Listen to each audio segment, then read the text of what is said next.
Well, happy Mother's Day to all the mums, and I thought today would be a really good opportunity for me to dust off my Parental Advice Book 101 and share with you some of my real gleams of wisdom that I've had over the years.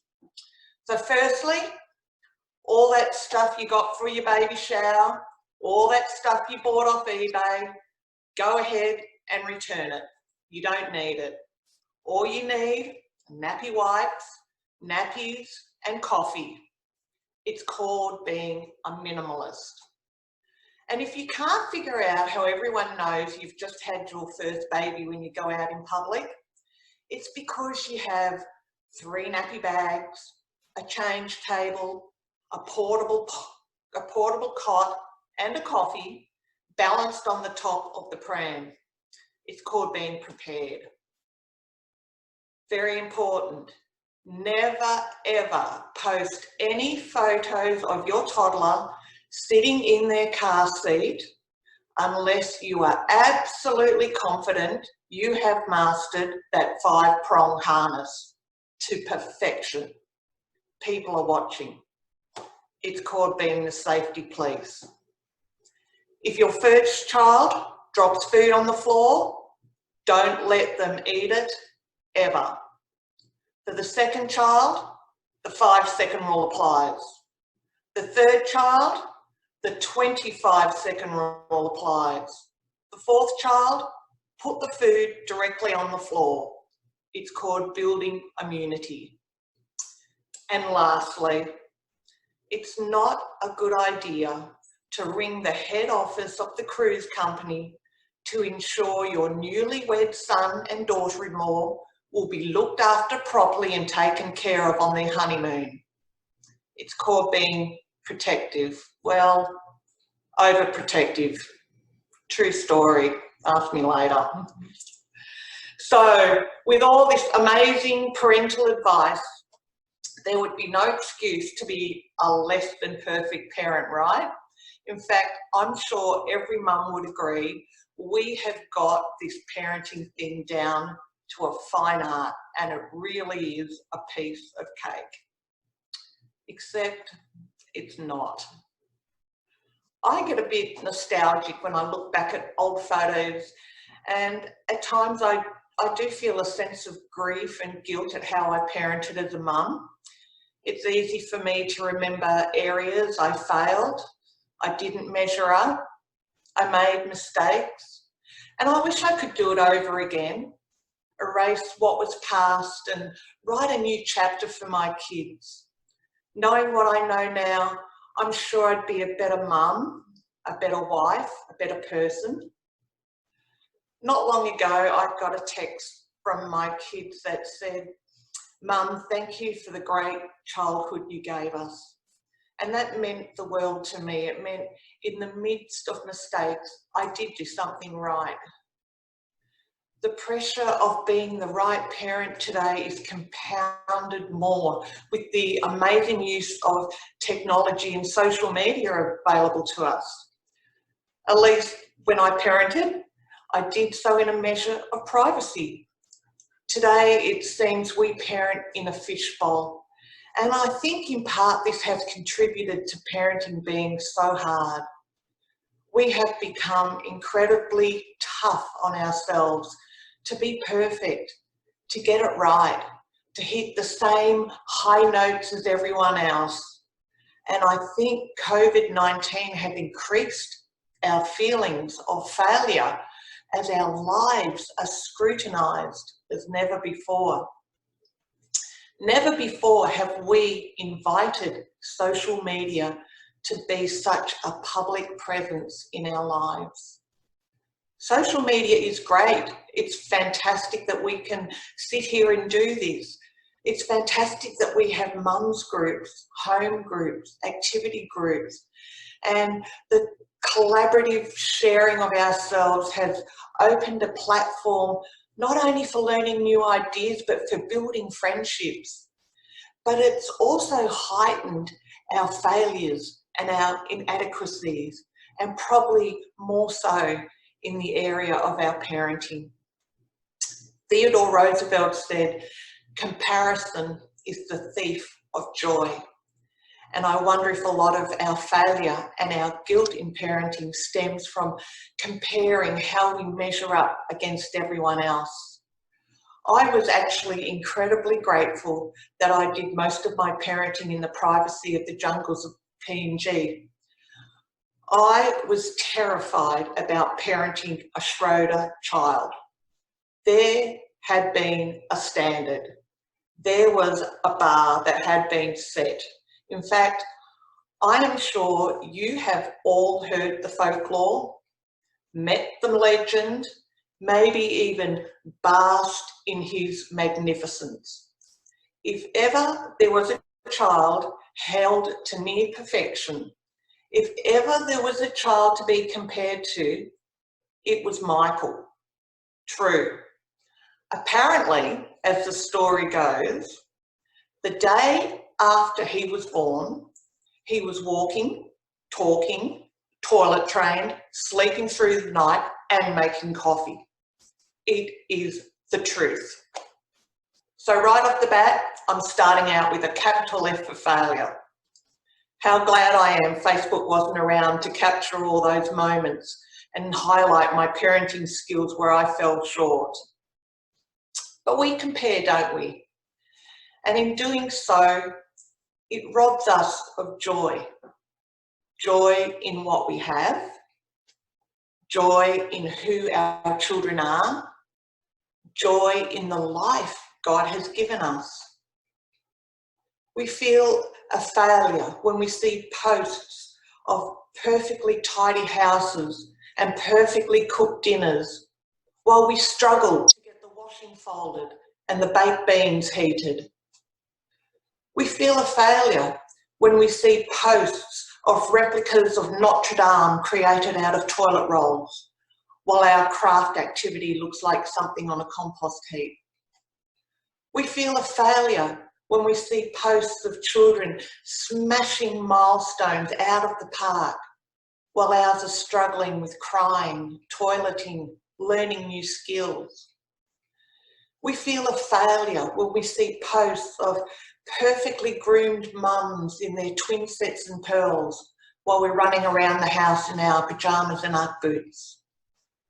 We feel a failure when we see posts of children who are kicking goals in their spiritual lives when ours have wandered away and seem lost in the desert. And the more we compare, the more our inadequacies show. What kind of parent am I? What kind of failure am I? What chance do my children ever have? Well, I have some really good news. Comparing and measuring up will never make us a perfect parent. In fact, it's impossible to be the perfect wife, the perfect mother, the perfect woman. It's a challenge we will never succeed at conquering because imperfection is part of our DNA. Imperfection is what we are born into. It is what we are. Perfect became less than perfect in the book of Genesis. God created what was beautiful in his perfection. The stars, the lakes, the rivers, the plants, the trees, the lion, the lamb, majestic, breathtaking, awesome, perfect. And to complete the picture, he created man and woman in the image of God, spotless, pure, perfect. But then sin entered the world and perfect became imperfect. There was death, there was pain, there were failures. Genesis 3 tells us the narrative of God's creation becoming broken. God had just created this amazing garden and he tells Adam and Eve to eat, feast, enjoy every fruit except one. One tree stood alone to be left alone. They were asked by God not to touch it. Let's read what happens in Genesis chapter 3, verses 1 to 6. Now the serpent was more crafty than any of the wild animals the Lord God had made. He said to the woman, "Did God really say you must not eat from any tree in the garden?" The woman said to the serpent, "We may eat from the fruit of the trees in the garden, but God did say you must not eat from the tree that is in the middle of the garden, and you must not touch it or you will die." "You will not die," the serpent said to the woman, "for God knows that when you eat it, your eyes will be open, and you will be like God, knowing good and evil." When the woman saw that the fruit of the tree was good for food and pleasing to the eye and also desirable for gaining wisdom, she took some and ate it, and she gave some to her husband who was with her, and he ate it. An act of disobedience from what was created perfect became a blueprint for creation to become less than perfect. What God had created as perfection became imperfection.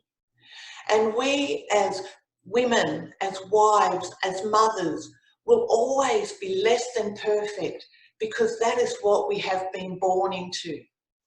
From perfect, Eve became less than perfect. She became less than perfect as a person, as a wife, as a mother. And while on earth, no amount of striving, no amount of trying to measure up would make her perfect again. Eve became a less than perfect wife with a less than perfect husband. Eve needed a husband who would stand for truth and righteousness. She needed a husband that would lead and guide her, a man who would walk beside her, who would be her companion, a man who was non-flinching, upstanding in integrity and valor. Let's face it, she needed a perfect husband. But Adam had failings. He had faults. He made mistakes. And instead of leading her away from listening to the voice of Satan, he chose to give up a life of peace and innocence to a life of thorns and failures. He became a less than perfect husband. Eve became the less than perfect mother with a less than perfect family. Bitterness, jealousy, rivalry rose between two sons. One son chose to walk with God, one chose not to. And because of Eve's disobedience to God, anger, rage, and murder marred her family. She became the first grieving mother. She became the first woman to lose a child. She experienced the wounding and fracturing of the family unit. She became a mother who learned to parent a less than perfect family. Eve became a less than perfect person with a less than perfect faith. Why did it seem the lies of Satan were more believable than the truth of God? What was it that made her doubt the promises of God? What was causing her to want more, to be more, to have more? What made Eve have less than perfect faith? Comparison. She was not content with what she had, who she was, what God had created her to be. She saw who God was and she wanted to be like him. She wanted to be equal. She wanted to measure up. Comparison. Comparison robs us of the joy we have in what we have. It robs us of the joy we have in what we have. it also robs us of experiencing the amazing grace of God. Grace is one of those words that is really hard to find a literal translation from the Greek to the English. And today I want to translate grace into loving kindness. Comparison robs us of allowing God's loving kindness to fill us. The loving kindness of God is such that He is gentle and tender to us. He is forgiving. He restores. He comforts. He brings peace. God's loving kindness means there is no room for perfect people, but abundance of room for those who are less than perfect. For those with less than perfect husbands, for those with less than perfect families, for those with less than perfect faith. God's loving kindness is sufficient to sustain and carry us. And when we let God's loving kindness fill us, we learn to be a little kinder to ourselves, to not judge ourselves so harshly, to not allow our failures to define who we are. God's loving kindness is exactly what it says, loving and kind. How different would our parenting look? Would our family life look? Would our faith look? If instead of living in comparison, we lived in God's loving kindness? Would it bring a measure of peace to our parenting? Would it release us from anxiety and worry? Would it change the way we interact with our children? Would we be more forgiving and accepting? Would we allow our children to develop at their own pace? Would we take this moment to enjoy these beautiful souls God has blessed us with? Would we nurture the faith and trust they place in us? Would we treat ourselves a little more gently and kindly? That's what the loving kindness of God brings to our parenting. That's what the loving kindness of God brings to our homes. That's what the loving kindness of God brings to our lives. And I feel today this is God's message to us all. Please allow the loving kindness of God to fill you. Let Him be the source of your joy and contentment. He is to be trusted and believed over and above any social media post. Let go of comparison and perfection. Embrace the less than perfect and find in God all you need for every day, for every circumstance. Lamentations 3:22-23 says, "The steadfast love of the Lord never changes. His mercies never come to an end. They are new every morning. Great is His faithfulness." Have you had a less than perfect day? Have you found yourself trying to measure up against other families? Do you feel you failed? God's loving kindness, God's grace, God Himself never changes. His mercies never come to an end.